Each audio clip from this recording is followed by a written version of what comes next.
So obviously, the reason we're talking about abortion is because of the leak of this draft of a Supreme Court decision overturning Roe v. Wade. Please, God, may it continue. This is a draft by Samuel Alito, writing for a 5-judge majority. It is the first draft. It's been confirmed by John Roberts that this is the first draft. The way it works is they produce this draft, then they pass it around. There are possibly hundreds to over 1,000 amendments and changes that are made. Sometimes judges change their mind. We don't know why it was leaked. We don't know who leaked it. To be perfectly honest with you, I know this is great outrage fodder that it was leaked. I don't even know. I'm not even certain it's a crime. I mean, this is one of the things that they're discussing. Obviously, the person who leaked it should be found and disbarred. I don't know whether they can be prosecuted. The theory, of course, the most plausible theory is that it was a clerk of one of the liberal judges, hoping that enough intimidation would be brought to bear to make the justices change their mind. But I read the decision really closely. I read the Alito draft really closely, and I want to talk about that because everything is about the outrage of the leak. That story is going to fade away. Of course, it's outrageous. Of course, it was a terrible thing to do. Of course, the person should be punished. But still, that's not the important thing. The important thing is this decision and whether this decision is going to stand. And I want to compare it a little bit to the logic of the left. I mean, this is the thing. There really is no logic from the left, and that is, it's really important to remember this. When I'm talking about sacrificing children, the reason God sacrifices his son is because it's a sacrifice of the spirit to the spirit to give the flesh a chance to represent itself as spirit, right? The killing of your own child, the killing of a human child is the sacrifice of flesh to the flesh. It is basically saying, I want to live my life. I have plans. I want to have sex without, consequences. I want to do all the things that I have to do. And this baby is getting on the way. So let's get rid of him. And there's no way they can make this argument. I mean, Joe Biden is no longer mentally well enough to hold the lie. It's hard to lie. And once you start losing your marbles, like Biden is obviously losing his marbles, you can't remember the lie. So he's out there attacking this decision, and we don't know if it's the decision yet. And this is what he says. This is cut 8. Do you think that this leak has irreparably changed the court? We've never seen this happen before. Well, if this decision holds, it's really quite a radical decision. And again, the underlying premise, and again, I've not had a chance to thoroughly go into the report, the decision. But it basically says all the decisions related to your private life, who you marry, whether or not you decide to conceive a child or not, whether or not you can have an abortion, a range of other decisions, whether or not how you raise your child. So he says basically that you can abort a child. And then he said this is cut 7. This is about a lot more than abortion. I hadn't read the whole opinion at that time. But this reminds me of the debate with Robert Bork. Bork believed the only reason you had any inherent rights was because the government gave them to you. If you go back and look at the opening comments with the Bork-Biden when I was questioning him as chairman, I said, I believe I have the rights that I have, not because the government gave them to me, which you believe, but because I'm just a child of God, I exist. I delegated by joining this union here to delegate some obligation, some rights I have to the governments for social good.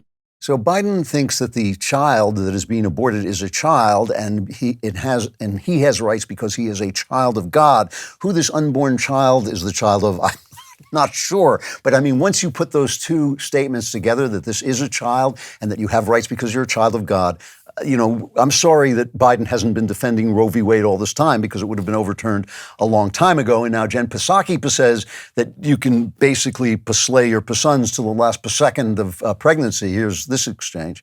The president's position on choice has evolved over time. So just checking for his official position, does he support any limits on abortion right now? Peter, the president has talked about his position many times. He supports the right of a woman to make choices about her own body with her doctor. But I know that one of the Democrats that he endorsed and who won their primary this week, Tim Ryan, said yesterday that he does not support any limits on abortion. Is that where the president's thinking is now? The president has stated his view many times. So does the president support abortion up until the moment of birth? The president has spoken about this many times, Peter, and I would refer you to his own comments about abortion and a woman's right to choose and make decisions about her body with her doctor, which is what any of those women would do.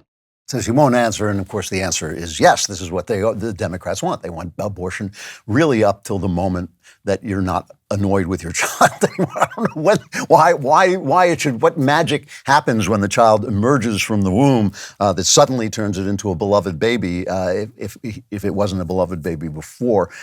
So the idea is that this is leaked, and now the government, the media, the establishment, the corporations, all of this incredible power of deep state / corporate / media / Hollywood, power is going to be brought to bear against the people of the justices on the Supreme Court. And the leftist media got immediately to work. Here's a montage from our friends at Media Research Center. It's cut one.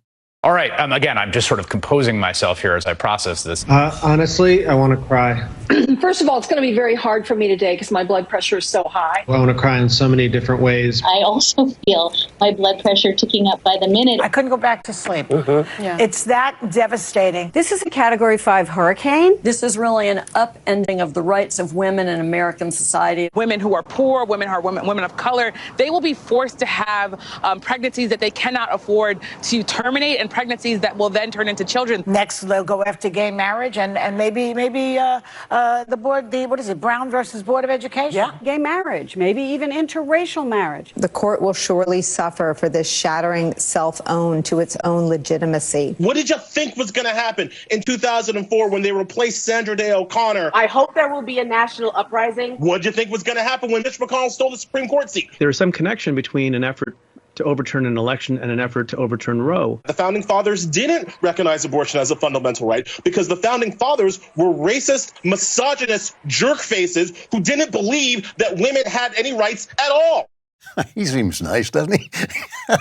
So you noticed, I'm sure you noticed for yourself, I cried, I had blood pressure, it's an earthquake, it's all this illogical, all this emotional weight being cast out of your screens to convince you, but they're doing what Scott Adams always calls arguing past the sale, right? They're acting as if the issue at hand, which is the issue of whether this child is a child, as a human being, has already been settled, which is, of course, the exact issue that it hasn't. I love the argument, by the way, that the court is going to overturn interracial marriage, because the theory here, I guess, is that Clarence Thomas, this is just Clarence Thomas' way of telling Ginny he wants a divorce.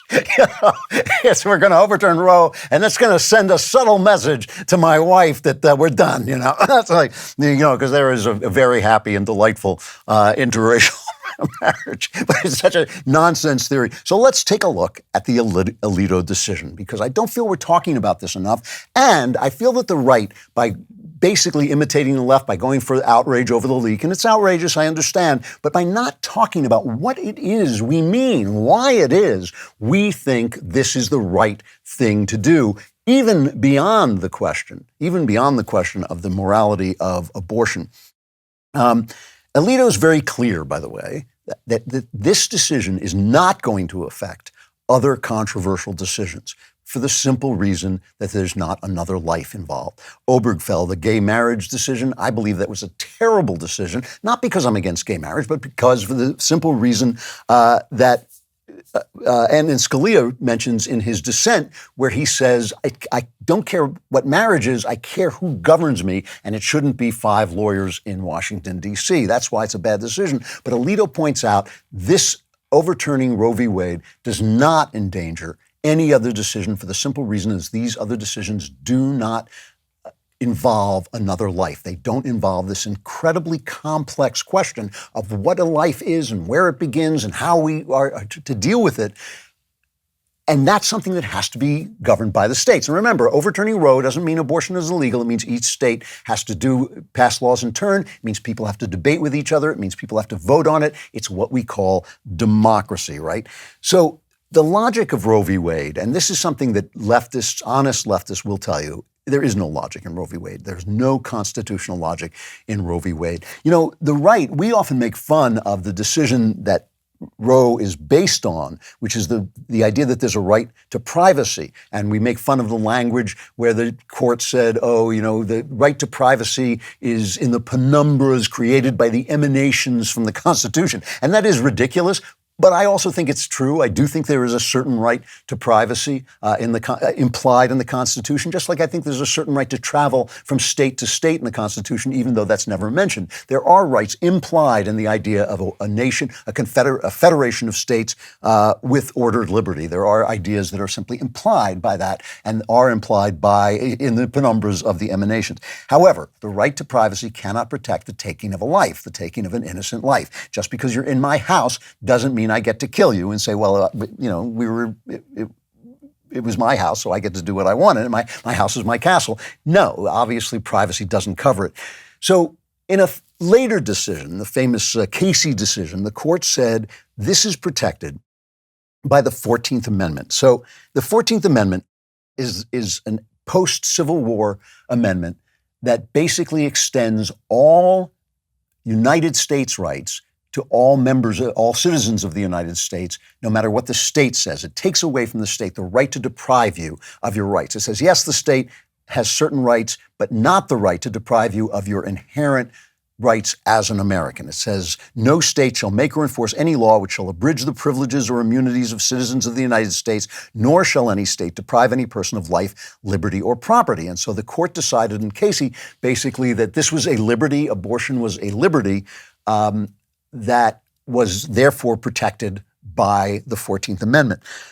The problem is that in another case about suicide, the court said that any right that's not enumerated in the Constitution can only be thought to be there if it is, quote, deeply rooted in this nation's history and tradition and implicit in the concept of ordered liberty, right? So it has to be something that we, like traveling between states, deeply rooted in our traditions and implicit in the concept of ordered liberty. I don't know, you know, the right basically to marry, I would say to marry anyone of the opposite sex that you want, I think is implicit in the concept of ordered liberty. I don't think it's right to outlaw. I do think that that's a liberty that you do have that's not necessarily immediately mentioned in the Constitution. So Alito takes great pains to show that all through history, abortion has been considered a crime after what's called quickening, the first time you feel the movement. Now, this is even Thomas Aquinas, right, said this, that this is when abortion becomes illegal, after you feel the quickening. But the whole thing about the quickening is it was the only sign of life they had before they had all the kind of science, you know, the ultrasounds and all the scientific ways we have of seeing a baby in the womb where we realize, no, that baby is alive really from the very start. So, you know, it's not deeply rooted in our law. And as you heard that moron Eli Mistel saying, it's because they were a bunch of jerk faces. Those guys, those mean founders, they were mean. They were jerk faces. That's a really good intense legal mind there, working at its best, because the jerk face rule, of course, is long established. But Alito goes through great pains to show that this is not established in our traditions, and of course it is not a part of ordered liberty. I mean, that is ridiculous. It's not inherent. The other thing he talks about is stare decisis, and this is the idea that precedent should not be easily overturned. And that's a good thing. And Alito talks about what a good thing it is. It means that you can count on the law. It means the law is not going to change every time a new case comes in. It means just because suddenly the right takes the majority of the court or the left takes the majority of the court, they're not going to be that fast to just overturn what was done by the last court. It gets rid of the arrogance of judges thinking all the arguments of the past are wrong. Stare decisis protects traditions. It protects the handing down of wisdom through the years. However, it's just common sense that it doesn't protect all traditions. Just like any tradition, some traditions turn out to be wrong, right? I mean, slavery was a tradition until we got rid of it. And not just in the United States, but universally, people held slaves. And then one day you say, oh, wait a minute, you know, guess what? We were wrong about that tradition. That one's got to go. The left, of course, which has no respect for traditions, which does nothing but tear traditions down, which tears down statues, which tears down ideas, which tears down rights all the time, has no business standing up for maintaining tradition at all costs. They claim, and this is simply untrue, like almost everything they say about this is untrue, they claim that the judges, the conservative judges, the Trump judges, promised they were not going to overturn Roe v. Wade. They did not. They said it was tradition. They said they respected tradition. But Alito shows why this tradition is wrong. And of course, traditions have been overturned before. The idea that segregation was all right as long as you were separate but equal was overturned in Brown versus Board of Education. Overturning old decisions, precedent, is something that you have to do from time to time as your understanding changes and as you see the effects of it over time. And as science has changed our attitudes toward abortion, because we can see the baby more. As I was reading this decision, I could not help but feel, if you actually just sat and read it and stopped screaming for 10 minutes, if you sat and read it, you understood that your freedom was being given back to you. Nobody is losing their freedom over this. I always have said this, that when you give people a positive right, instead of saying you have the right not to have your speech interfered with, you have the right not to have your guns taken away, when you say that abortion is a right, you're not giving them a right, you're taking away their right to decide in their state for themselves. That is what you're doing. And that is why I've been so hopeful about this, not just for the babies' lives that it will save, though of course that is my premium concern, my first concern, but I'm also concerned that we remain a federation of states. That is the entire idea of the country. That's the definition of the country. And it was soiled by slavery because slavery was such a great evil. It was hard to say, well, states' rights are a good thing when the states' rights were being used to keep people enslaved. That soiled the idea of states' rights. This has soiled the idea of the federal government. To kill 3,000 babies a day, to end the lives of 3,000 babies a day, completely delegitimizes our central government. And I think to go back to federalism, to let people sort themselves out, to let people go to the states where they can live the life they want to live, to remember that we are a federation of states with a central government that's supposed to leave us alone as much as humanly possible, is a tremendously positive thing and a genuine blow to the takeover and the end of our rights. And that's why, when you read this decision, it's so rational. It is so based in American tradition and American logic and constitutional logic that the only way you can reply is with the kind of reply we got from like Elizabeth Warren. Let's take a look at that. This cut 10. The Republicans have been working toward this day for decades. They have been out there plotting, carefully cultivating these Supreme Court justices so they could have a majority on the bench who would accomplish something that the majority of Americans do not want. 69% of people across this country, red states and blue states, old people and young people, want Roe versus Wade to maintain as the law of the land. We need to do that. And we have a right. Extremists, we've heard enough from the extremists.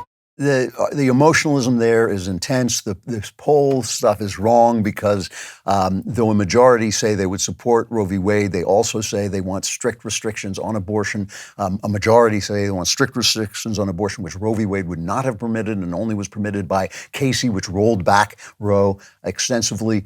It's all illogic. And because it's all illogic, because it's all emotion, because it's all this desire to please the flesh at the cost of other people's lives, they have to strike back against the power of speech. And that's why you're seeing this attack on free speech, this wild attack on free speech.